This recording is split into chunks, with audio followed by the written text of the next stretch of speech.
కర్మ ఎవరినీ వదలదు. జీవితంలో మోసపోవడం అనేది చాలా ముఖ్యం. ఎందుకంటే తల్లిదండ్రులు మీకు నడవడం నేర్పుతారు, కానీ మీరు జాగ్రత్తగా ఉండడం నేర్చుకోవాలి. జీవితం చాలా చిన్నది, కాబట్టి ఒకరిని వెంబడించడం కంటే మీ కలను నెరవేర్చుకోవడం చాలా మంచిది. నవ్వుతూ ఉండండి.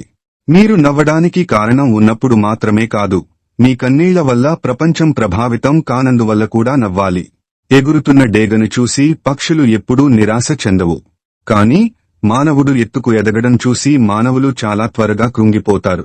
మనం జీవితంలో ఎలాంటి పాపం చేయలేదని చాలాసార్లు అనుకుంటాం, అయినా మన జీవితంలో ఇంత బాధ ఎందుకు వచ్చింది?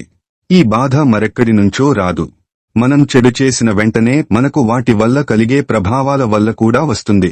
చాలా కాలం క్రితం ఒక పేద పండితుడు తన భార్యతో కలిసి ఒక గ్రామంలో నివసించేవాడు. ఒకరోజు ఆ పండితుడు ఏదో పని మీద ఊరికి వెళ్లాడు. ఆ ఊరి నుంచి అతను తిరిగి తన గ్రామానికి వెళ్తున్నాడు. దారిలో ఒక పక్షి పొలంలో రోటీని పట్టుకుని తినడానికి సిద్ధం అవ్వడం చూశాడు. అప్పుడు ఆ పండితుడు ఆ రోటీని పక్షి ముక్కు నుంచి లాక్కున్నాడు.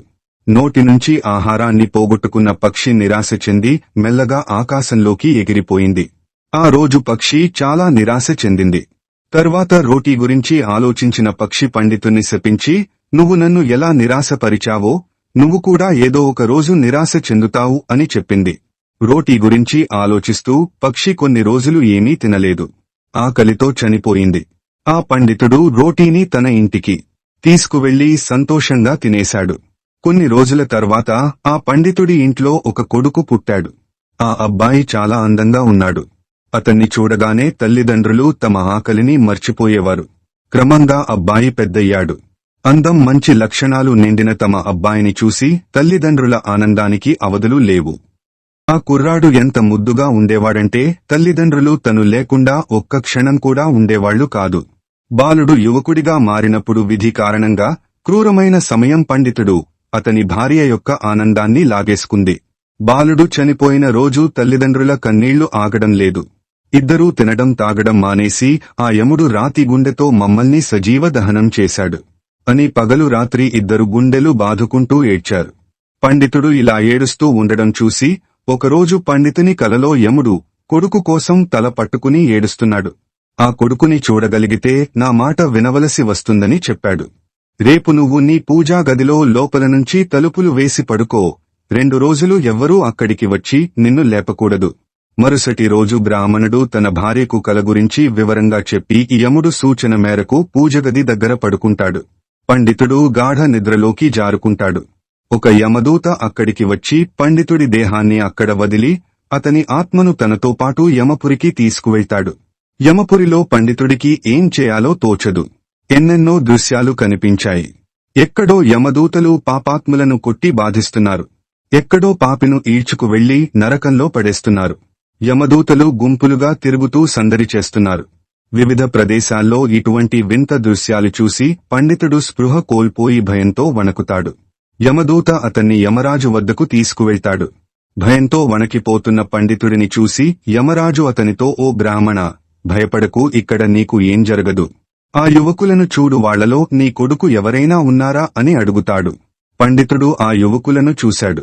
అక్కడ తన కొడుకు ఉన్నాడు. కొడుకుని చూసి పండితుడు సంతోషించి, "అవును యమధర్మరాజా, అతను నా కొడుకే" అన్నాడు.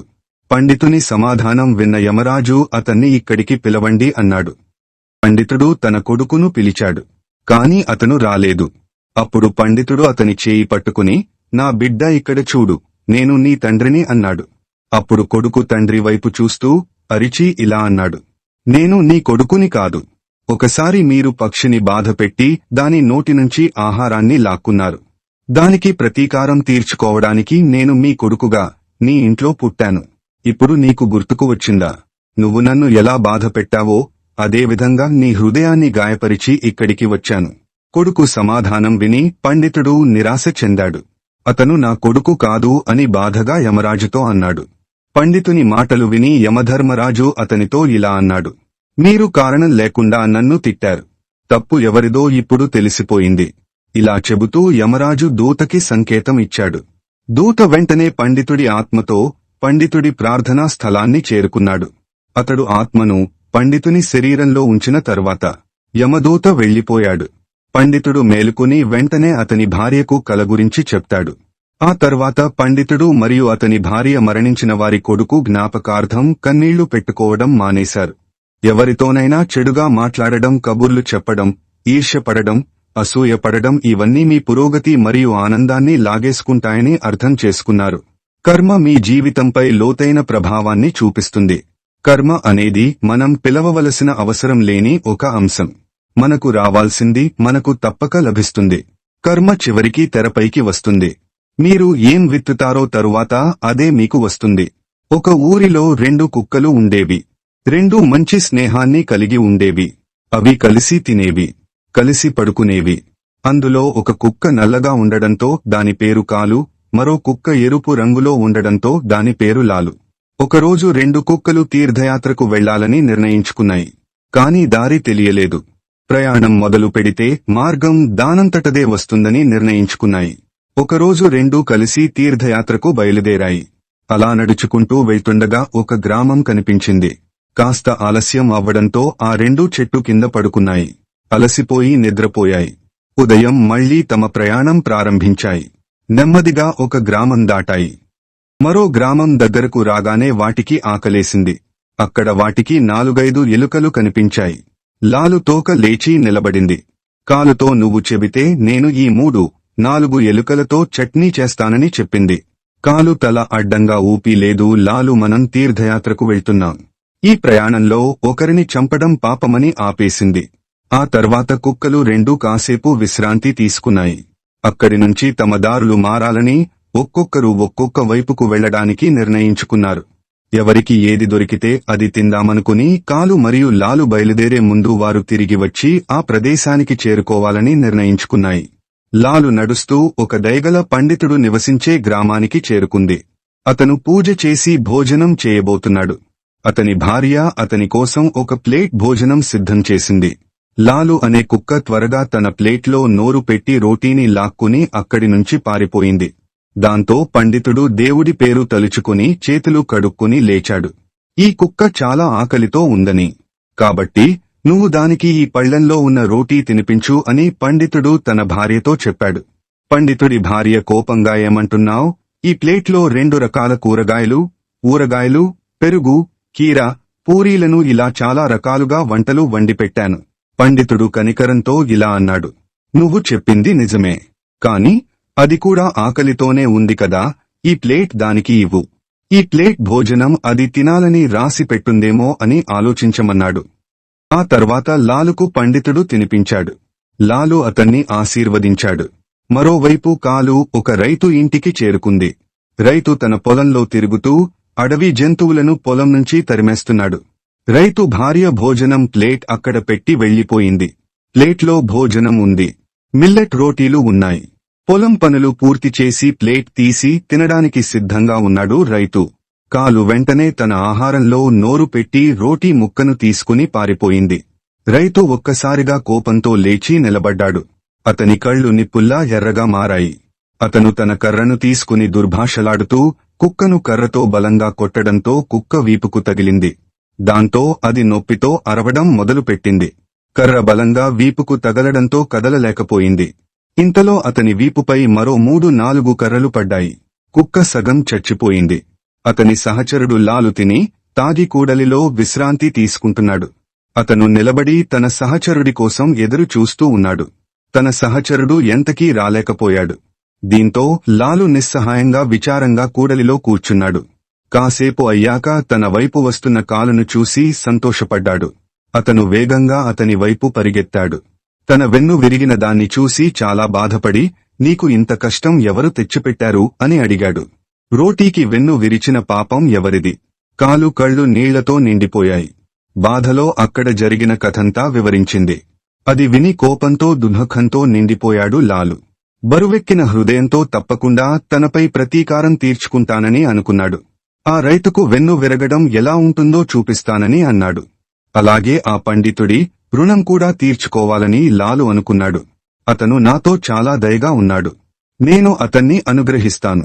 ఇలా మాట్లాడుకుంటూ ఆ కుక్కలు 2 చివరకు తమ ప్రాణాలను విడిచిపెట్టి తమ ఇళ్లల్లో పుట్టాలని నిర్ణయించుకున్నాయి. యాదృచ్ఛికంగా రైతు ఇంట్లో కొడుకు లేడు. పండితుడు ఇంట్లోనూ కొడుకు లేడు. కుక్కలు రెండూ గుడి ముందుకు వెళ్లి తమ ప్రాణాలను వదిలేశాయి. ఇద్దరూ ఒకే క్షణంలో చనిపోయారు. కొంతకాలం తర్వాత రైతు ఇంట్లో కాలు పుట్టింది. రైతు చాలా సంతోషించాడు. కాని మరుసటి రోజే అతని ఆనందం ఆవిరైపోయింది. ఆ ఇంట్లో కొడుకు పుట్టగానే భార్యకు అస్వస్థత మొదలైంది. అతని ఎద్దు మరణించింది. బిడ్డ పుట్టిన మొదటి రోజే ఆ రైతు యొక్క పచ్చటి పొలం నాశనమైంది. మరోవైపు పండితుడి ఇంట్లో కొడుకు జన్మించాడు. పండితుడు మరియు అతని భార్య చాలా సంతోషంగా ఉన్నారు. కొంతకాలం తర్వాత కొడుకు పెద్దయ్యాక రాజు ఆస్థానంలో పండితుని స్థానం పెరిగింది. పండితుడు రాజుకు యుద్ధంలో తన విజయం గురించి ముందుగానే చెప్పాడు. 1-2 రోజుల తర్వాత రాజు యుద్ధంలో గెలిచాడు. దీంతో సంతోషించిన రాజు పండితుణ్ణి తన రాజ పండితుడిగా నియమించి అపారమైన సంపదను, రాజభవనాన్ని బహుమతిగా ఇచ్చాడు. పండితుని కొడుకు పెరిగే కొద్దీ అతను కూడా తన తండ్రి వలె తెలివైనవాడు. అతను చిన్న వయసులోనే అన్ని శాస్త్రాలను అభ్యసించాడు. అతను చర్చల్లో గొప్ప పండితులను ఓడించేవాడు. దీంతో పండితుని జీవితం మరింత ఉజ్వలంగా మారింది. మరోవైపు రైతు కొడుకు పరాజయం పాలయ్యాడు. ప్రతి చిన్న విషయానికి తండ్రిని తిట్టేవాడు. జూదం ఆడి మిగిలిన డబ్బును స్వాహా చేయడం మొదలుపెట్టాడు. రైతు చాలా బాధపడ్డాడు. అతడు ఏమీ అర్థం చేసుకోలేకపోయాడు. ఆఖరికి అతన్ని బాగు చేయడానికి ఏదో ఒక మార్గం కనిపెట్టాలనుకున్నాడు. అలా ఆలోచిస్తూ ఓ జ్ఞాని దగ్గరకు వెళ్లి తన సమస్య చెప్పాడు. రైతుకు తన కొడుక్కి పెళ్లి చేయమని చెప్పాడు. వివాహ పగ్గాలు ఉత్తమ పురుషులను కూడా నిటారుగా చేస్తాయని చెప్పాడు. వెంటనే ఇంటికి వెళ్లి భార్యకు విషయం చెప్పిన రైతు కొడుక్కి పెళ్లి చేయాలని నిర్ణయించుకున్నాడు. మరోవైపు పండితుడు కూడా తన కుమారుడికి వివాహం చేయాలని భావించాడు. కొడుకు కోసం అమ్మాయిని కూడా వెతికాడు. కొన్ని రోజుల తర్వాత పండితుడి కొడుకు ఒక అమ్మాయిని పెళ్లి చేసుకున్నాడు. ఆమె రాగానే ఆ ఇల్లు స్వర్గంలా మారింది. ఆ తర్వాత రైతు కూడా కొడుక్కి పెళ్లి చేశాడు. పెళ్లి చాలా బాగా జరిగింది. పెళ్లైన మరుసటి రోజే కొడుకు హఠాత్తుగా చనిపోయాడు. అతని భార్య ఏడవడం ప్రారంభించింది. రైతు స్పృహ తప్పిపోయాడు. స్పృహలోకి రాగానే తలను గోడకు కొట్టుకుని ఏడవడం మొదలుపెట్టాడు. అయ్యో, నా కొడుకు వీపు విరిగి వెళ్లిపోయాడు అని. పండితుడి కొడుకు అదే ఊరిలో ఒక కథ చెబుతున్నాడు. ఈ లోకంలో ఒక వ్యక్తి తన ఫలితాన్ని పొందుతాడు. ఏ వ్యక్తి అయినా తన చర్య, ఫలితాన్ని 2 రంగుల్లో పొందుతాడు. కర్మ చివరికి బయటకు వస్తుంది. మీరు విత్తినట్లే మీకు ఏదైతే వస్తుందో అదే రావాల్సి వస్తుంది. కర్మ అనేది ఒక వ్యక్తి యొక్క గుర్తింపు యొక్క ప్రధాన ఆధారం. మీ చర్య మీ పాత్రను ప్రతిబింబిస్తుంది. జీవితంలో విజయం సాధించడానికి మనం ఎల్లప్పుడూ సానుకూల చర్యలను చేయాలి. ఎందుకంటే అవే చర్యలు మన భవిష్యత్తును నిర్ణయిస్తాయి అని చెబుతున్నాడు పండితుడి కొడుకు. అది విన్న ఆ రైతు అతను గతంలో ఆకలితో తన పళ్లంలోని రోటీ తిన్న కుక్కను కర్రతో కొట్టి ఎలా చంపాడో గుర్తు చేసుకున్నాడు. ఆ కర్మ ఫలమే తన కొడుకు దూరమయ్యాడని పశ్చాత్తాపపడ్డాడు. నీచంగా ప్రవర్తించినా, గొప్పవాడినే వినయంతో ప్రవర్తించినా కర్మ మన శ్వాసల వెనుకే వస్తుంది. బతుకే కర్మ బొమ్మ.